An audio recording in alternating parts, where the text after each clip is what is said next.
हाँ तो भाइयों, पाकिस्तान वर्सेस ऑस्ट्रेलिया का तीसरा और आखिरी टी20 खत्म हो गया भाइयों। ऑस्ट्रेलिया को पाकिस्तान ने पछाड़ दिया भाइयों। मतलब कोई हल्का फुल्का नहीं मारा, 110 रन से मार दिया। मतलब भाइयों तुम ये भी नहीं कह सकते कि सी टीम थी, डी टीम थी, ई टीम थी। ओ भाई ऑलमोस्ट मेन अटैक है बैटिंग का। बॉलिंग का चलो मैं मान लेता हूँ, बॉलिंग का मेन अटैक नहीं है भाईजान, लेकिन बैटिंग का ऑलमोस्ट मेन अटैक है। और बॉलर्स भी ऐसा नहीं कि सारे ही ऐसे हैं जो वर्ल्ड कप में नहीं खेलेंगे। 90% इनमें से भी तुम्हें वर्ल्ड कप में नजर आएंगे भाईजान। और बैटिंग तो सारी पूरी वर्ल्ड कप टाइप की, मतलब एक दो प्लेयरों को छोड़ के सब था भाई इस बैटिंग के अंदर। और जो प्लेयर बाहर छोड़े ना उनका भी नाम बताता हूँ, वो इतने कोई खास नहीं कर रहे अभी अभी जो करंट फॉर्म को ले लो। तो भाइयों पाकिस्तान के लिए बहुत बड़ी चीज है, मतलब ये कोई हल्की चीज नहीं है भाईजान। ऑस्ट्रेलिया को अपने घर में मारा, वो भी बहुत मतलब कमाल डिफीट यार। मतलब पहले होता था कोई टो क्रशिंग मैच हो जाता था, कोई ये क्रशिंग मतलब वो नेल बाइटर ये वो हो जाता था। अब पूरे दो पहला मैच छोड़ के दोनों मैच वन साइडेड मारे भाई, प्रॉपर वन साइडेड मैच मारे। हल्का आया ही नहीं है पाकिस्तान पूरी सीरीज में, चाहे फिर बैटिंग ले लो बॉलिंग ले लो। मतलब पाकिस्तान ने भाई एक तरीके से सरप्राइज कर दिया भाई। मतलब ये तुम चीज बस सुन के देखो, पाकिस्तान ने 110 रन से ऑस्ट्रेलिया को हरा दिया, वो भी उस स्क्वाड को हरा दिया जो 90% टी20 वर्ल्ड कप खेलेगा। मतलब ऐसा नहीं है कोई बाहर से लड़के बुलाए हुए हैं, ये बुलाया हुआ है। हाँ चलो कुछ कह लो, कुछ नए प्लेयर हैं, लेकिन वो नए प्लेयर भी ऐसे हैं जिसने इंटरनेशनल में बुरा नहीं किया हुआ। इंटरनेशनल में डिफरेंट फॉर्मेट्स खेले हुए ऑस्ट्रेलिया के लिए, और ऑस्ट्रेलिया के लिए काफी अच्छा काम किया हुआ है। तो मतलब तुम लोग ये भी नहीं कह सकते भाई कि मतलब ऐसे प्लेयर भेज दिए जो फुल इनएक्सपीरियंस्ड है, और सीनियर्स भी ऐसे भेज दिए जो मतलब स्क्वाड का पार्ट ही नहीं है। मतलब तुम लोग ये तो बिल्कुल ही नहीं कह सकते भाईजान। मतलब ऑस्ट्रेलिया को टोटल डिमोलिश कर दिया भाई पाकिस्तान ने, अगर मैं ऐसा बोलूं तो गलत नहीं होगा। क्योंकि पाकिस्तान को भाई ड्यू क्रेडिट उनका जो है वो देना चाहिए। पाकिस्तान ने आउट प्ले कर दिया ऑस्ट्रेलिया को, उनका स्पिन अटैक इतना कमाल खेला, पकड़ में ही नहीं आ रहा था भाई। काफी कमाल खेल गया भाई पाकिस्तान, काफी कमाल कर दिया, आउटस्टैंडिंग क्रिकेट खेली है भाई। और उसका पूरा क्रेडिट जाता है मेरे आगा जानी और उसकी टीम को। मेरे आगा जानी ने जो कमाल कर दिया, मेरे आगा जानी ने दिखा दिया भाईजान कि अगर अगर थोड़ी सी फाइटिंग स्पिरिट दिखाई जाए, अगर अपने लड़कों में बिलीव डाला जाए, अगर खुद से उस मतलब टेम्पलेट की क्रिकेट खेली जाए जो दुनिया खेल रही है, तो पाकिस्तान भी पीछे नहीं रह सकती। मतलब पाकिस्तान भी आगे जा सकती है। आगा जी भले इस मैच में इतना ज्यादा रन नहीं किया, इस मैच में स्लोअर वन पिक नहीं हुई, ठीक है इस मैच में फेल होगा, लेकिन भाई जो पिछले दो मैच खेले ना उसने टोन सेट की है, लड़कों में बिलीव डाला है, लड़कों में लड़वाने की ताकत डाली है। इससे पहले जो कैप्टन आते थे वो लड़वाने की ताकत नहीं होती थी उनके अंदर। वो आते थे कुछ मारना कोई शुरू कर देता दूसरी टीम का, वो बिल्कुल प्रेशर में खत्म हो जाते थे। लड़कों में कोई कॉन्फिडेंस होता नहीं था, और कप्तान खुद सर पकड़ के बैठा होता था। चाहे फिर तुम बाबर ले लो, या बाबर से पहले भी जो थे, रिजवान भी ले लो, इवन रिजवान वो भी पैनिक कर जाता था। लेकिन सलमान आगा में जो लड़ने की मतलब कैपेबिलिटी है ना, मतलब ये बंदा लड़ता है, छोड़ता नहीं है। मैचेस को छोड़ दो, स्ट्राइक रेट्स को छोड़ दो, मतलब जो माइंडसेट है ना, माइंडसेट मेन चीज है भाई हमारे स्पोर्ट में, क्रिकेट में स्पेशली। और माइंडसेट में मतलब ये बंदा जैसे लेके चल रहा है ना प्लेयर्स को, वो कमेंडेबल है भाई। और जैसे टीम कॉम्बिनेशन गिराता है, जैसे टाइम पे बॉलर लाता है, जैसा स्वैप करता है प्लेयर्स को, जैसा लेके चलता है भाई, आउटस्टैंडिंग है, कमेंडेबल चीज है भाई। और इसके लिए पूरा क्रेडिट देना चाहिए भाई सलमान आगा को। कोच को तो देना ही चाहिए, माइक हसन पाईजान को देना चाहिए, लेकिन आगा जानी का जो क्रेडिट बनता है ना भाई वो उसको देना चाहिए। क्योंकि इससे पहले जितनी भी सीरीज हुई है भाई, उसमें आगा जानी को लोग बोल रहे थे, इंक्लूडिंग मी, मैं क्रिटिसाइज कर रहा था उसकी बैटिंग को, पर मुझे क्या पता था और बाकी लोगों को भी क्या पता था कि उसकी पोजीशन सही नहीं है भाई। वो तीसरे नंबर पे आया, एक डिफरेंट बीस्ट लग रहा है भाई वो। मतलब टी20 वर्ल्ड कप में कम से कम ऐसा लग रहा है कि वन डाउन पाकिस्तान का थोड़ा कुछ अच्छा खेलने वाला बैट्समैन आ रहा है। वरना इससे पहले जो आते थे वो मेरे किंग रोर पाईजान, किंग रोर बस बातें ही थी उनकी। उनके वर्ल्ड कप में कुछ भी नहीं करते थे भाई वो। तुम 23 का वर्ल्ड कप उठा के देख लो ओडीआई वाला, तुम 24 का टी20 वर्ल्ड कप देख लो, बाबर आजम ने कोई एक 0% कोई मतलब ऐसी एफर्ट डाली होगी जो तुमने बोला भाई मैच वन साइडेड कर दिया। मतलब तुम्हें ऐसा लगे भाई, तुम्हारे दिल में से आवाज है कि ये तो किंग है भाई क्रिकेट का, ये पाकिस्तान क्रिकेट का किंग है, ना सिर्फ पाकिस्तान वर्ल्ड क्रिकेट का किंग है। अगर कोई ऐसा पॉइंट है ना भाई, ऐसा कोई मोमेंट आया उसके करियर में, तो वो भाई नीचे कमेंट कर देना, क्योंकि मैं जरूर इंतजार करूंगा इस चीज का। मैंने पूरे वर्ल्ड कप देखे और उसमें ऐसी कोई एक्सेप्शनल परफॉर्मेंस उसने की नहीं है भाईजान। हाँ ये बात है, उसके रिकॉर्ड में एक्लेड्स में बहुत ऊपर है, और उसके लिए उसको टारगेट करना चाहिए और मतलब क्रिटिसाइज कम करना चाहिए उस चीज को लेके।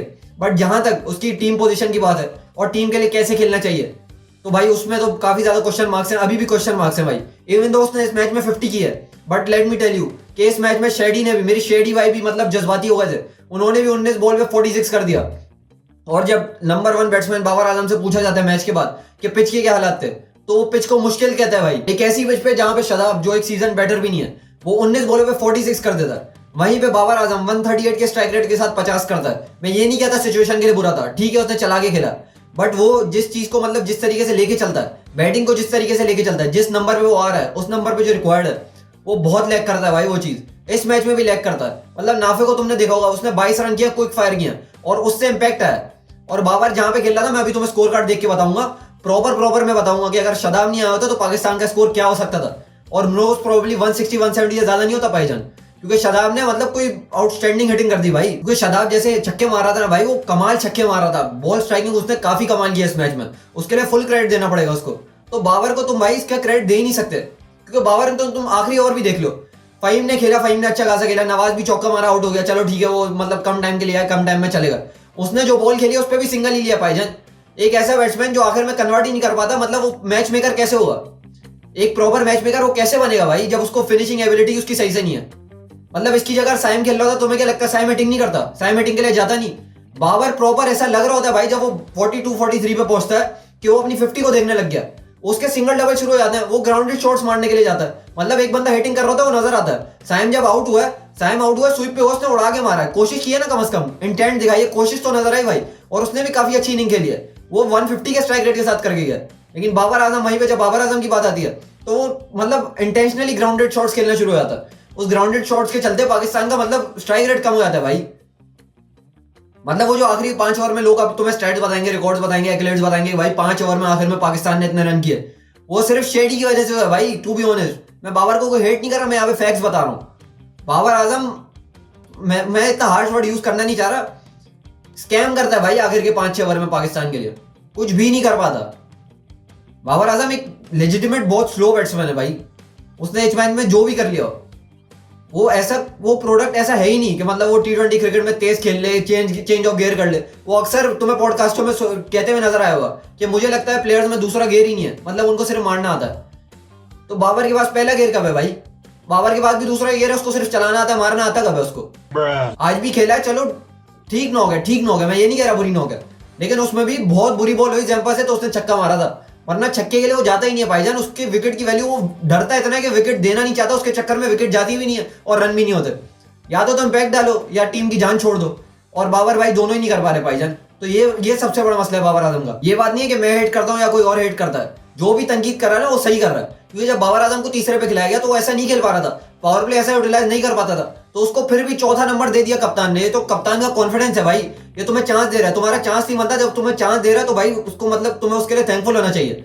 फिर जब वो चौथे पे भी वैसे नहीं खेला जैसे चौथे प्लेयर को खेलना चाहिए। मतलब ये नॉक खेली है, इसके पीछे वाले 2 मैच ले लो, इस मैच में जैम्पा से बुरी बॉलिंग हुई है तो वो खेल पाया, मैं सच्ची बात है तुम्हें कह रहा हूँ, वरना पिछले 2 मैच में जैम्पा जैसे पिच कर रहा था वैसे उसने आज बॉल ही पिच नहीं की, उसकी वजह से शुरू से अटैक कर दिया, वरना उसको वो देख के खेल रहा था आज।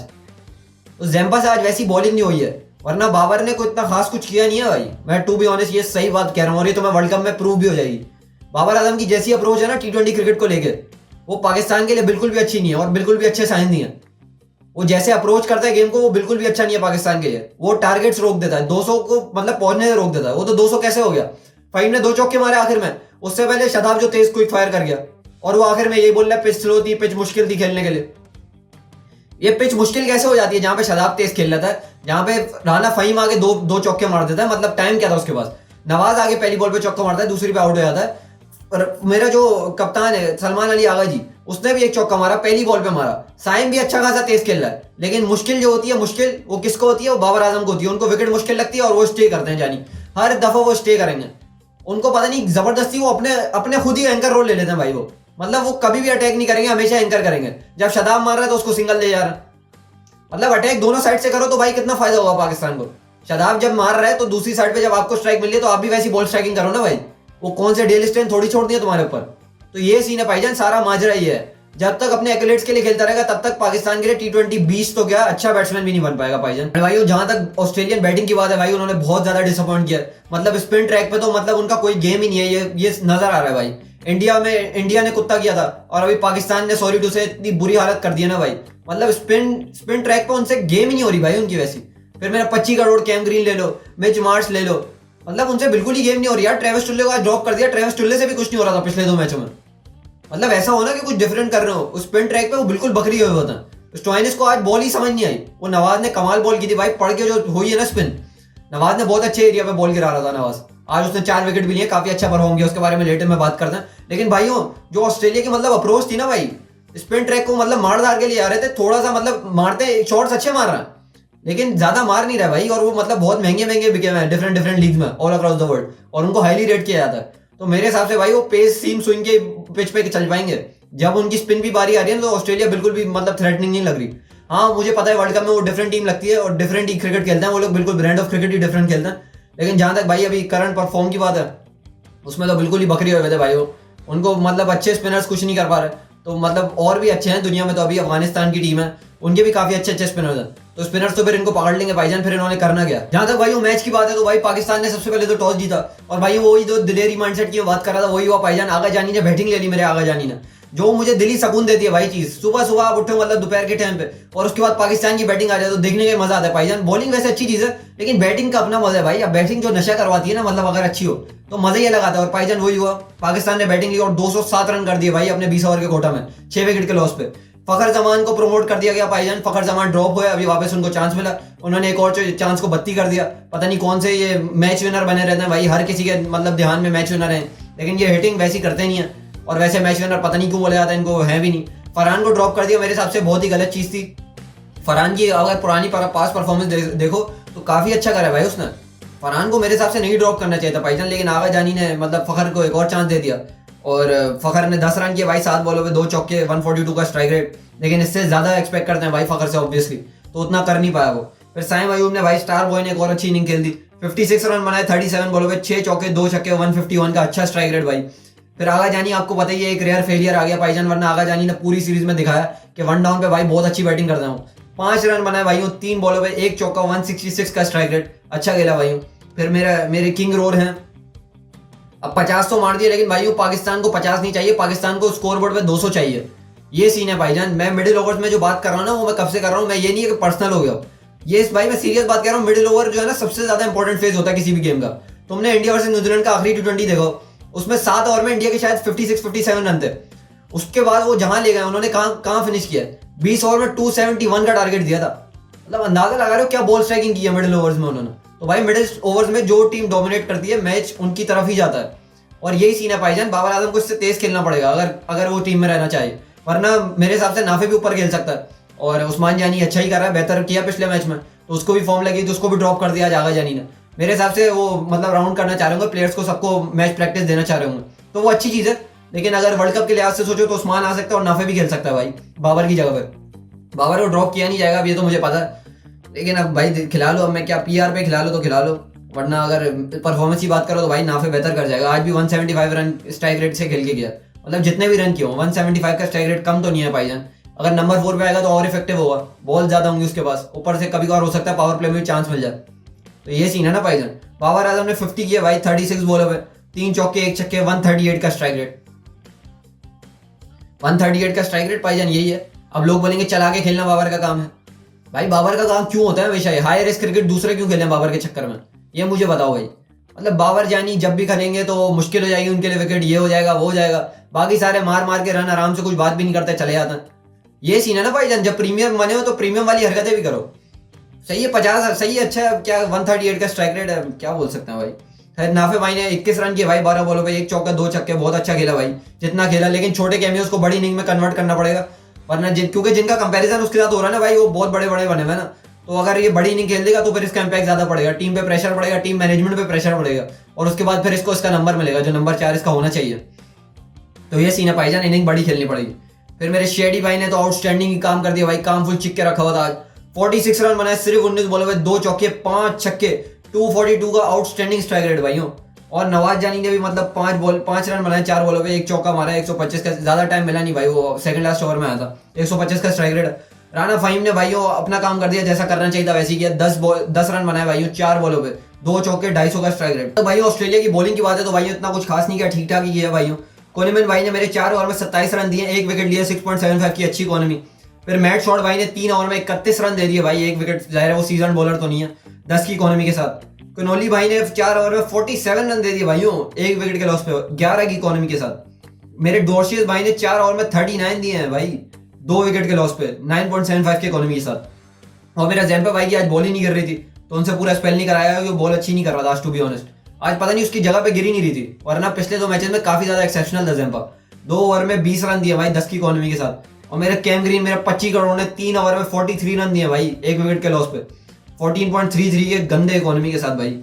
मतलब KKR को टेंशन होगी भाईजान, KKR ने इतना महंगा प्लेयर ले लिया, और ये महंगा प्लेयर नहीं, इंडिया में तो होपफुली अच्छा करेगा, जहां पे सीम स्विंग मिलता है वहां पे अच्छा करता है, लेकिन जहाँ पे इंडिया में कहीं पे स्पिन ट्रैक्स भी हैं तो वहां पे थोड़ी मुश्किल होगी भाईजान, चेन्नई में थोड़ी मुश्किल हो सकती है, ठीक है ना भाईजान। जहां तक भाई ऑस्ट्रेलिया की बैटिंग की बात है तो टोटल फेलियर, कोलैप्स, जो मर्जी कहना है कह लो, 96 पे ऑल आउट हो गया और पाकिस्तान 111 रन से मैच जीता।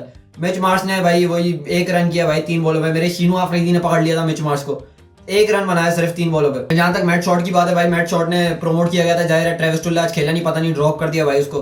ट्रेविस टुल्ला मजे ही करने आया है, वैसे ही पाकिस्तान में सीरियस ले नहीं रहा, वो वर्ल्ड कप में सीरियस होगा, मैं आपको बता रहा हूँ वर्ल्ड कप में बहुत सीरियस हो गए, लेकिन जहां पे सीरियस भी था पिछले 2 मैचेस में वहां पे भी कुछ नहीं कर पाया भाई, और ये कोई एक्सक्यूज भी नहीं हो सकती। मतलब प्लेयर आप इंटरनेशनल, आपको हर जगह सीरियस ही खेलना चाहिए, लेकिन उसका एटीट्यूड बस थोड़ा डिफरेंट लगता है, ये मेरा पर्सनल ओपिनियन है, तुम इससे डिफर कर सकते हो। लेकिन वो जितने सीरियसनेस से बाकी गेम्स खेलता है ना, वो लग नहीं रहा होता जब भी पाकिस्तान के खिलाफ खेल रहा होता है। खैर, तो कैम ग्रीन भाई ने 22 रन किया भाई 24 बॉलों पे, आउटस्टैंडिंग भाई आउटस्टैंडिंग, मतलब पकड़े नहीं जा रही थी ना भाई, इनसे लाइन ही रीड नहीं हो रही थी। 2 चौके मारे, 91 का फालतू वाहियात जो भी मर्जी कहना स्ट्राइक रेट। मैट रेंशो भाई ने 1 रन बनाया भाई 6 बॉलों पे, और स्टोइनिस भाई भी ज्यादा कुछ कर नहीं पाया, 23 रन बनाया 22 बॉलों पे, 3 चौके, 104 का स्ट्राइक रेट। और भाई यही रहा इनका, फिलिपी ने 14 रन बनाया 15 बॉलों पे, ओवन ने 8 किया भाई 10 बॉलों पे, कनोली ने डक, डॉर्शिस ने 7, कोनिमन ने 5 रन, और ज्यादा कुछ, और जैम्पा जो है वो रिटायर्ड हटता, कोई निकल विकल का चक्कर हो गया, पाईजान सीरियस नहीं है।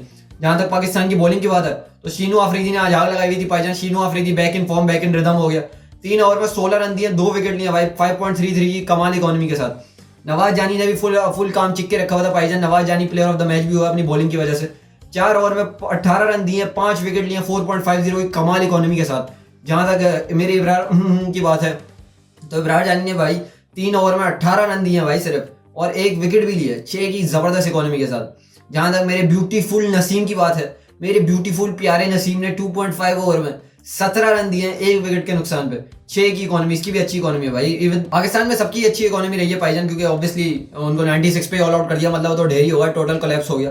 फिर जहां तक मेरे शेडी भाई की बात है, शेडी भाई ने भी आज कमाल बॉलिंग की थी, मतलब विकेट नहीं मिली लेकिन लाइन अच्छी पकड़ी हुई थी, 3 ओवर में 14 रन दिए भाई 4.67 की इकोनॉमी के साथ। शेडी भाई ने भी 2-3 विकेट ली होती तो ये इन्होंने ही होना था प्लेयर ऑफ द मैच, लेकिन भाई वो खैर है, प्लेयर ऑफ द मैच किसी को मिलता रहे, टीम परफॉर्मेंस ज्यादा मैटर करती है।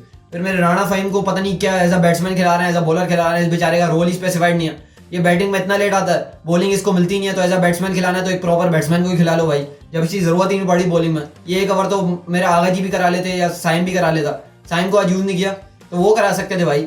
राणा फहीम को खिलाना है तो कोई यूटिलाइजेशन भी तो हो भाई इसकी, और अगर है नहीं तो खेल क्यों रहा, प्रॉपर बैट्समैन खिला दो फिर उसकी जगह, तो यही होना चाहिए ना भाईजान। जबरदस्ती खेल रहा है बेचारा, कोई जगह ही नहीं बन रही उसकी, बॉलिंग करानी है तो पूरा स्पेल कराओ, वरना कराओ नहीं। 1 ओवर कराया, 6 रन दिए भाई 6 की इकोनॉमी के साथ। यार भाइयों पाकिस्तान मैच जीत गया और कमाल जीत गया भाइयों, उस पर कांग्रेचुलेशन है जितने भी लोग पाकिस्तान से देख रहे हैं भाइयों, आउटस्टैंडिंग खेल गई है भाई टीम, और ये काफी अच्छी चीज है वर्ल्ड कप से पहले। उम्मीद करते हैं यही फॉर्म भाई वर्ल्ड कप में रहे, क्योंकि वर्ल्ड कप के चलते भाइयों मतलब पाकिस्तान कुछ डिफरेंट टीम ही लगती है वर्ल्ड कप के अंदर। हम एक्सपेक्ट करते हैं अच्छा करेगी, बट क्या होता है, यूएसए से हार जाती है, कनाडा से 6 विकेट गिर जाती है जीतते हुए, इंडिया से हार जाती है 120 की चेज में, तो भाइयों ऐसे हो जाते हैं, मतलब लेटरल कोलैप्स हो जाते हैं भाई। तो होपफुली इस टाइम पे ना हो, इस दफा थोड़ा स्टेबल लग रहा है स्क्वाड और थोड़ा बेहतर भी लग रहा है भाइयों, होप करते हैं कि वर्ल्ड कप में अच्छा करेगी। यार इसी नोट पे मैं वीडियो खत्म करता हूँ, उम्मीद है तुम्हें वीडियो पसंद आई होगी। जो भी पार्ट वीडियो को पसंद है भाइयों वो जरूर कमेंट कर देना, मैं सारे कमेंट पढ़ता हूँ। मैं तुमसे मिलता हूँ किसी और वीडियो में, टिल देन बाय बाय।